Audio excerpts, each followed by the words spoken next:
The alarm was screaming. Not a fire alarm, not a security alarm. The kind of alarm that only goes off when an entire company is about to disappear.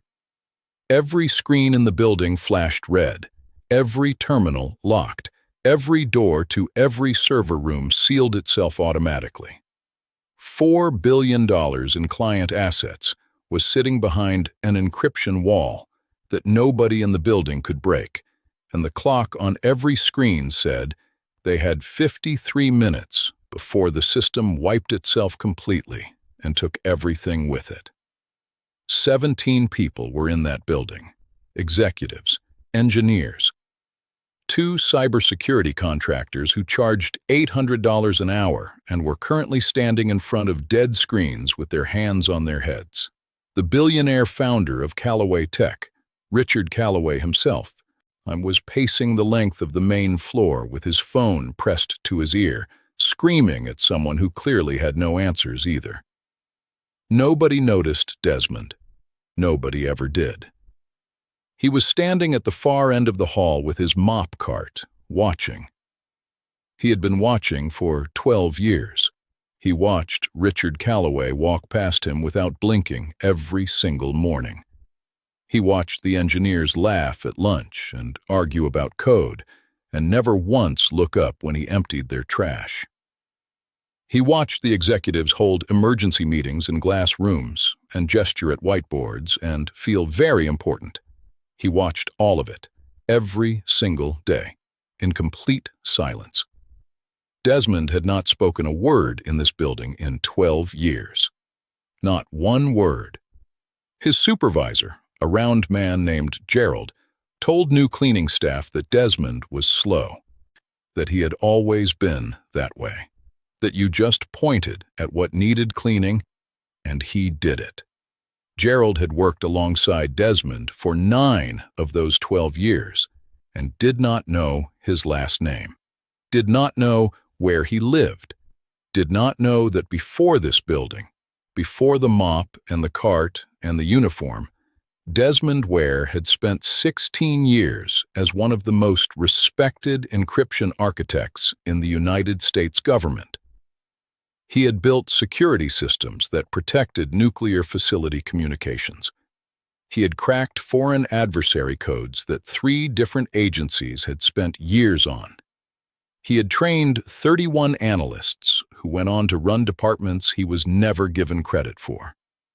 He had been the kind of man whose name appeared on classified documents and nowhere else. Then his mind broke, not dramatically, not all at once. Slowly, the way a bridge weakens before it falls. The pressure, the isolation, the years of carrying things he could never speak about to anyone. He had a breakdown at 44 that cost him his security clearance, his position, his apartment, and very nearly his life. He came out the other side quieter than he went in, permanently quieter. Not because he could not speak, because somewhere in the rubble of everything he had been, he had decided that words were something he needed to spend very carefully. So he stopped spending them at all. He found the janitor job because it required nothing from him but his hands and his presence. He was good at being present. He was exceptional at being invisible. And now he was standing at the end of a hallway watching $4 billion slip away and watching 17 people who had never once looked at him fail completely. He watched for exactly 4 more minutes. Then he pushed his cart to the side, walked past the security desk, past Gerald, who called after him, saying, "Desmond, you can't go in there," past the cybersecurity contractor, who turned and said, "Sir, this area is restricted," and walked straight to the main terminal in the center of the operations floor. Richard Callaway turned around. "Who is Gerald? Who is this?" Gerald was jogging after him, looking mortified. "I'm so sorry, Mr. Callaway. He cleans the building. I don't know what he's—" Desmond sat down. He looked at the screen. He looked at the encryption wall. He tilted his head slightly, the way a person does when they hear a piece of music they recognize. Then his hands went to the keyboard. The room went completely silent. Not the polite silence of people waiting. The stunned silence of people watching something they do not have language for. The two cybersecurity contractors looked at each other. One of the engineers took a step forward. Richard Calloway stopped pacing. Desmond's hands moved fast, not frantic, precise. The way a surgeon moves, with economy and certainty and no wasted motion. He was reading the encryption structure the way most people read a sentence, taking in the whole thing at once, understanding it before he reached the end. His eyes moved across the screen, and his fingers moved across the keys, and the room full of people with expensive degrees and premium salaries stood completely still and watched a janitor do what none of them could. 41 minutes on the clock. "What is he doing?" one of the engineers whispered. Nobody answered because nobody knew. Richard Calloway took 2 steps closer. He watched Desmond's hands. He watched the screen. Something moved across his face, not understanding yet, but the beginning of it. The uncomfortable beginning of realizing that the most important person in the room had been emptying his trash for 12 years. 33 minutes. Desmond hit a sequence. The screen shifted. A nested layer of the encryption opened like a door. One of the cybersecurity contractors made a sound that was not quite a word. He leaned in. He stared, turned to his colleague with an expression that said, "Do you see what I see?" The colleague nodded slowly. He saw it. 26 minutes. If you are watching this right now and you feel something building in your chest, that feeling is the point. Subscribe right now and hit the bell, because this story is not finished, and you will not forgive yourself for missing the rest. Richard Calloway could not stay back anymore. He walked to the terminal and stood directly behind Desmond and watched the screen over his shoulder.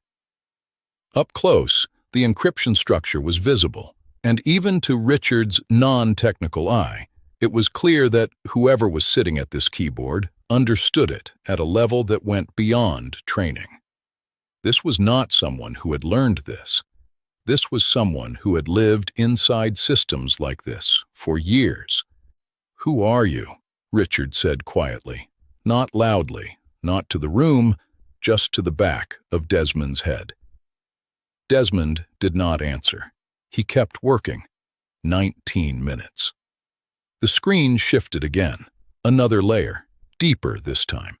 The kind of architecture that would have taken most teams days to map. Desmond moved through it in minutes, leaving clean traces, not breaking anything, not forcing anything, working with the system the way you work with a language you grew up speaking. The engineer who had stepped forward earlier was now standing close enough to read the screen. His name was Patrick, and he had a master's degree in computer science from Carnegie Mellon and 5 years of cybersecurity experience. And he was watching this man's hands and understanding perhaps 60% of what he was doing, and it was the most impressive 60% he had ever seen. "He's not breaking it," Patrick said out loud, mostly to himself. He's talking to it. He's finding the logic the attacker used, and he's using it back against itself. 14 minutes. Richard Calloway pulled a chair and sat down beside Desmond. Not behind him anymore, beside him, level with him. He looked at the screen, and he looked at this man's face, and something about the absolute stillness of it, the focus, the quiet, the complete absence of panic, hit him somewhere deep. "Can you do it?" Richard said. "Or can you actually get it back?" Desmond's hands paused for exactly 1 second. Then he reached into the pocket of his uniform and pulled out a folded piece of paper and a pen. He wrote 4 words without looking away from the screen and slid the paper to Richard. Richard looked down. It said, "Stop talking. I'm working." Somebody in the room laughed. One sharp sound and then silence again immediately, because this was not a laughing moment, and everyone knew it, but it was also the kind of thing that hits you right in the chest without permission. Richard Calloway looked at the paper. Then he looked at the side of Desmond's face. Then he sat back in his chair and folded his hands and did exactly what the paper said. 9 minutes. The room was so quiet you could hear the ventilation system. 17 people, standing and sitting and barely breathing, all pointed in the same direction like flowers toward a light source they had never noticed before today. 6 minutes. Desmond's pace changed. Slight acceleration. He had found something. Patrick saw it on the screen before he understood it, and grabbed the shoulder of the contractor beside him without thinking. The contractor grabbed his arm back. Both of them stared. 4 minutes. Richard Calloway was leaning forward in his chair with both hands pressed flat on his knees. His phone had stopped ringing. He didn't remember silencing it. 2 minutes. One final sequence. Long, precise. Desmond's hands did not hesitate once across the entire length of it. He moved like a man walking a path he had walked 1,000 times in the dark and never once stumbled. He hit the final key. The red screens turned white, then green. The lock released. Every terminal in the building came back, every door unsealed. The client asset system opened clean, all $4 billion exactly where it was supposed to be, untouched, intact, every record whole. The room erupted, not planned, not professional, raw. People grabbed each other. Patrick covered his face with both hands. One of the contractors sat straight down on the floor. Gerald, who had been standing near the back wall for the last 40 minutes, started crying and did not seem to know he was doing it. Richard Calloway stood up. He looked at Desmond. Desmond looked at the green screen for a moment. Then he pushed the chair back, stood up, straightened his uniform, and turned around to walk back to his cart. "Stop," Richard said. Desmond stopped. The room went quiet again. A different kind of quiet. "What is your name?" Richard said. "Your full name." Desmond looked at him for a long moment. Then he reached for the paper and pen still on the desk. He wrote 2 words and held the paper up. Desmond Ware. Richard repeated it quietly, like he was making sure he would not forget it. Desmond Ware. He looked around the room at the engineers, at the contractors, at Gerald, still wet-eyed, near the wall. Then he looked back. "How long have you been in this building?" Desmond held up both hands, spread all 10 fingers, then 2 more. 12 years. The room stayed completely still. Richard's jaw tightened, not with anger, with something heavier than anger. The kind of feeling that comes when you realize something has been true for a very long time and you simply never looked. And he had walked past this man more than 3,000 times. 3,000 mornings. 3,000 times he had looked straight through a person who had just saved everything he spent his life building. "Why didn't you ever say anything?" Richard said. "About who you were, about what you could do." Desmond looked at him for a long, steady moment. He picked up the pen one more time. He wrote slowly, this time, deliberately. He turned the paper around and held it up so the whole room could see it. It said, "Nobody ever asked." The room did not erupt this time. It absorbed, like water into dry ground. Every person in that room took that sentence in and sat with what it meant and what it cost, and how long it had been true. Patrick looked at the floor. The contractors looked at each other. Gerald wiped his face with the back of his hand. Richard Calloway looked at those 3 words for a long time. Then he said, "I'm asking now." Desmond looked at him. "I want to know everything," Richard said. "Who you are, where you come from, what you built, what happened." He paused. "And I want you to have a seat at the table where things like this get decided. A real one, with your name on it, if you want it." The room was absolutely still. Desmond looked at Richard Calloway for 10 full seconds. Then he looked at the green screen. Then he looked at his mop cart sitting in the hallway through the glass wall where he had left it 47 minutes ago. He looked back at Richard, and for the first time in 12 years inside that building, in front of 17 people who had never once heard his voice, Desmond Ware opened his mouth and spoke. "I want coffee first," he said. "Real coffee, not the stuff from the break room." The room broke completely open. Laughter and noise, and one of the engineers started clapping.